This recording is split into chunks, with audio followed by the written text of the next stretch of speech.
تو بہتر ہوگا کہ ہم اپنے محترم سامعین و ناظرین کی خدمت میں امام علیہ الصلوۃ والسلام کی زبان مبارک سے نکلے ہوئے الفاظ ان کو بتائیں۔ تو یہ اکثر اوقات سوال اٹھایا جاتا ہے کہ جب کہا جاتا ہے کہ ائمہ معصومین کو خصوصاً امیر المومنین کو حد سے نہ بڑھاؤ، تو کہتے ہیں کہ اچھا آپ ہمیں حد بتائیں کہ حد تو معلوم ہے، اور حد یہ ہے کہ امیر المومنین مخلوق ہے، ٹھیک، ان کی آپ نورانی خلقت کو لے لیں، وہ بھی مخلوق ہے۔ رسول خدا نے فرمایا اول ما خلق اللہ نوری، اور ساتھ یہ بھی فرمایا وَأَنَا عَلِيٌّ مِّن نُورٍ وَاحِدٍ، ان کی نورانی خلقت کی بھی ابتدا ہے اور ان کی انتہا بھی ہے جی۔ تو جب ان کا اول ہے اور آخر ہے تو خود بخود جو ہے نا وہ محدود ہوں گے، لیکن خدا جو ابدی ہے اور ازلی ہے اور اس کا علم عین ذات ہے، تو خدا کا جو علوم یا خدا کی قدرت یا خدا کی حیات ہے وہ لامحدود ہے۔ ائمہ معصومین جب ایک لفظ استعمال کرتے ہیں کہ ان کا علم محدود ہے، لوگ اس محدود سے ایک عام مفہوم سمجھتے ہیں، جیسے کہتے ہیں کہ بھئی ہماری جو ہے نا وہ آمدنی محدود ہے، ہمارے وسائل محدود ہیں، فلان جی محکمے میں اسامی جو ہے نا وہ محدود ہیں، 8 9 10 12 100 لوگ سمجھتے ہیں شاید محدود کا مطلب یہ ہے۔ نہیں، امیر المومنین علیہ الصلوۃ والسلام بذات خود فی نفسی ہی ان کا علم محدود ہے، لیکن احصاء ہمارے بس سے باہر ہے۔ چنانچہ رسول خدا صلی اللہ علیہ وسلم نے فرمایا ان اللہ جعل لأخی علی بن ابی طالب فضائل لا تحصى کثرتاً، یا دوسری روایت میں بھی ہے کہ وہ سارے انسان اور جن جو ہے نا وہ لکھنے لگیں، حساب کرنے لگیں، اور سارے اس زمانے کے مطابق سمندر وہ سیاہی بن جائیں اور تمام درخت قلم بن جائیں، لما احصوا فضائل علی بن ابی طالب، یعنی اپنی جگہ پر جس طرح علی محدود ہیں، ان کے اول ہے اور ان کا آخر ہے، لہذا ان کے کمالات بھی محدود ہیں، لیکن خدا کی ذات وہ چونکہ لم یزل ولا یزال، نہ اس کی کوئی ابتدا ہے نہ کوئی انتہا ہے، لہذا وہ بذات خود جو ہے نا وہ لامحدود ہیں۔ اچھا، مقام ابدیت میں بھی کچھ ایسے مراتب ہیں کہ جو ہم ائمہ کو نہیں کہہ سکتے، مطلب نبوت اور رسالت کا مرتبہ پر بھی اگر کوئی شخص کہے کہ حضرت علی علیہ السلام نبی ہیں یا رسول ہیں تو وہ دائرہ اسلام سے خارج ہے، تو یہ بھی تو ایک حد ہو گئی، نفی کی ہے، انہ لا نبی بعدی، اور اس نہج البلاغہ کے اندر بھی ہے انک تری ما ارا و تسمع ما اسمع، جو میں سنتا ہوں وہ تو بھی سنتا ہے، اور جو میں دیکھ رہا ہوں وہ بھی تو بھی دیکھ رہا ہے۔ اس کے بعد فرمایا الا انک لست بنبی، تو نبی نہیں ہے، وہی تجھ پر نازل نہیں ہوتی، وہی مجھ پر نازل ہوتی ہے، لیکن تو ایمان کے اس منزل پر فائز ہے کہ تو وہی لے کے آنے والے کی آواز کو بھی سنتا ہے اور اس کو تو دیکھتا بھی ہے۔ یعنی کہ گویا کہ مقام ابدیت میں بھی اگر بندہ سوچے کہ نبوت اور رسالت کے مرتبے پر بھی ہم ان کو نہیں مان سکتے، تو چے جائے کہ مقام الوہیت پر کوئی شخص لے کے چلا جائے۔ اب میں امام رضا علیہ السلام کا ایک مختصر فرمان اپنے محترم ناظرین خدمت کے میں عرض کروں گا۔ ہم پابند ہیں حدیث ثقلین کی روشنی میں کہ ہم ائمہ معصومین کے ان اقوال کی جو ہے نا وہ منہ برابر بھی جو ہے نا وہ مخالفت نہ کریں، اور 100% ان پر عمل کریں، چونکہ ان کی بات کو ٹھکرانا وہ اللہ کی بات کو ٹھکرانے کے مترادف ہے، کیونکہ اپنی طرف سے کچھ نہیں کہتے، وہی کچھ بتاتے ہیں جو اپنے آباء و اجداد سے سنا ہو، اور انہوں نے رسول خدا، اور رسول خدا جو ہے وہ اس وقت تک وہی تکلم نہیں کرتے، لب نہیں کھولتے جب تک ان پر وہی نازل نہ ہو۔ اللہم انی بریء من الحول والقوة ولا حول ولا قوة الا بک،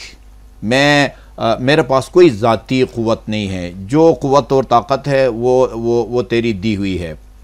اللہم انی اعوذ بک وابرأ الیک من الذین ادعوا لنا ما لیس لنا بحق۔ ان الفاظ کو بڑے غور سے سننا ہے ہمارے سامعین نے۔ خدایا میں پناہ مانگتا ہوں اور میں اپنی لا تعلقی کا اظہار کرتا ہوں ان لوگوں سے جو ہمارے بارے میں یعنی ایسے دعویٰ کرتے ہیں کہ جو ہمارا حق نہیں ہے۔ ہمیں کوئی رب کہتا ہے، ہمیں رب کہلانے کا حق نہیں ہے، ہمیں اگر کوئی خالق کہتا، رازق کہتا ہے، یہ ہمارا حق نہیں ہے۔ جیسے ابھی آپ بتا رہے تھے، ربوبیت جو ہے وہ صرف اللہ تعالیٰ کی ذات کو زیب دیتی ہے۔ اللہم انی ابرأ الیک من الذین قالوا فینا ما لم نقلہ فی انفسنا، ان لوگوں سے بھی میں اپنی لا تعلقی کا اظہار کرتا ہوں جو ہمارے بارے میں وہ کچھ کہتے ہیں جو ہم نے خود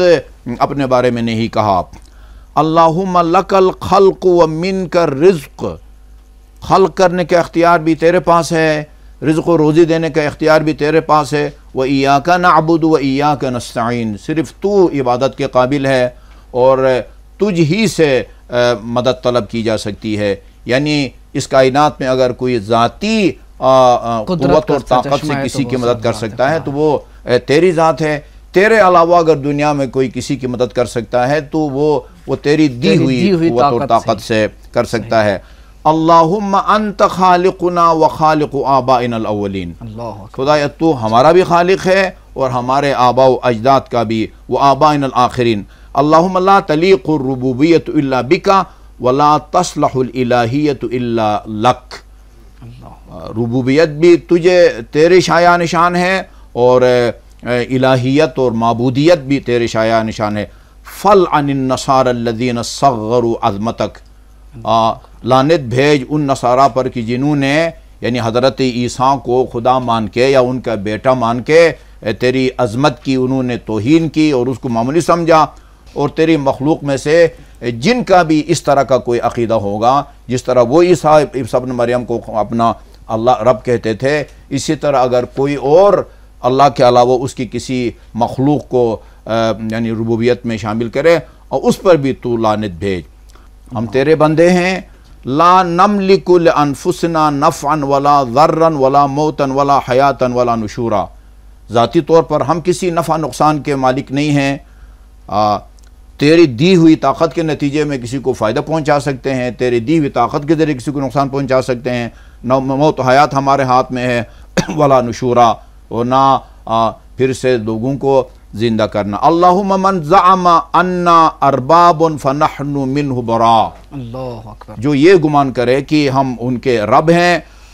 ہم ان سے براءت کا اظہار کرتے ہیں، ہمارا ان سے کوئی تعلق نہیں ہے۔ ومن زعم انا الینا الخلق وعلینا الرزق فنحن براء منہ کبراءت عیسیٰ ابن مریم من النصارى،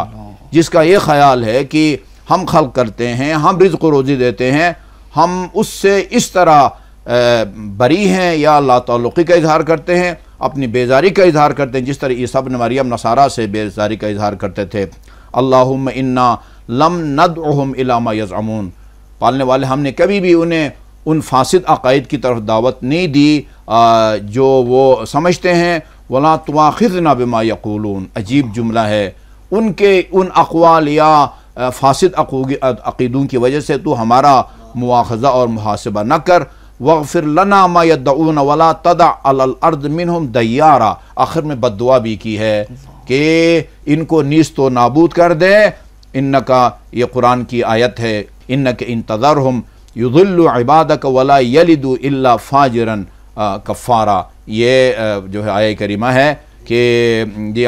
ان کو نیست و نابود کر، اگر تو ان کو اس طرح زندہ چھوڑے گا تو یہ تیرے عباد بندوں کو گمراہ کریں گے اور پھر انہی سے آگے فاجروں اور کافروں کی نسل چلے گی۔ اور میرے خیال میں توحید افعالی کے حوالے سے صرف ایک یہی روایت دیکھا جا سکتے ہے تو ہمارے مکتب تشیع کی ترجمان ہے یہ ایک روایت۔ جی، اور میرے خیال میں آخر میں امام رضا علیہ السلام کا فرمان تھا،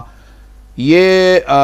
روی عن زرارہ انہو قال قلت للصادق ان رجلا من ولد عبداللہ بن سبا یقول بالتفویض،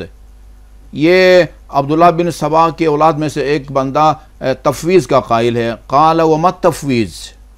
وما التفویض کا مطلب یہ ہے کہ کس قسم کی تفویض کا وہ قائل ہے، کیونکہ تفویض کی بعض قسمیں ہم ان کو جائز کہہ سکتے ہیں، جیسے انشاءاللہ ہم اپنے آئندہ مباحث میں عرض کریں گے۔ تو یہ کہتے ہیں کہ قلت،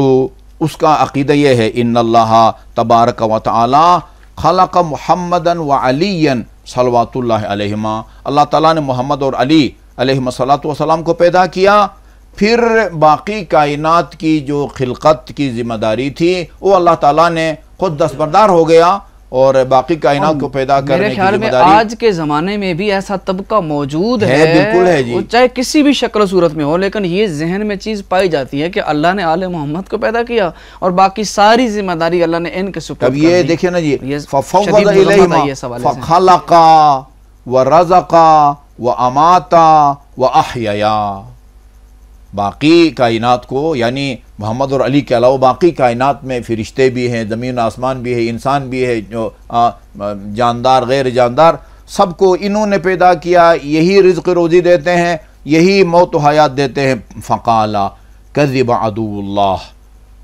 خدا کے دشمن نے جھوٹ بولا ہے۔ فَإِذَا انصرفت الیہ فَاتْلُ علیہ هذه الآیہ التي فی سورۃ الرعد، اس کے سامنے سورہ رعد کی یہ آیت تلاوت کرو، غالباً آیت نمبر 16 ہے۔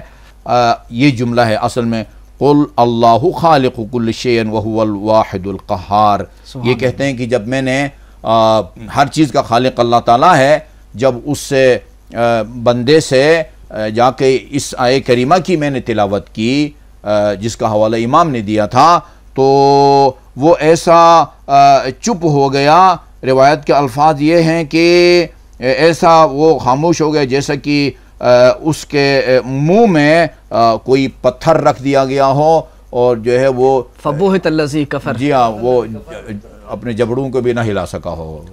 اب یہاں پر ایک اور چیز بھی بیان کرنا ضروری سمجھتا ہوں، جس طرح کہ یہ روایت میں بھی عبداللہ ابن سبا کے بارے میں ہے، یہاں پر مختلف اقوال ہیں، یہاں وقت نہیں ہے کہ اس کو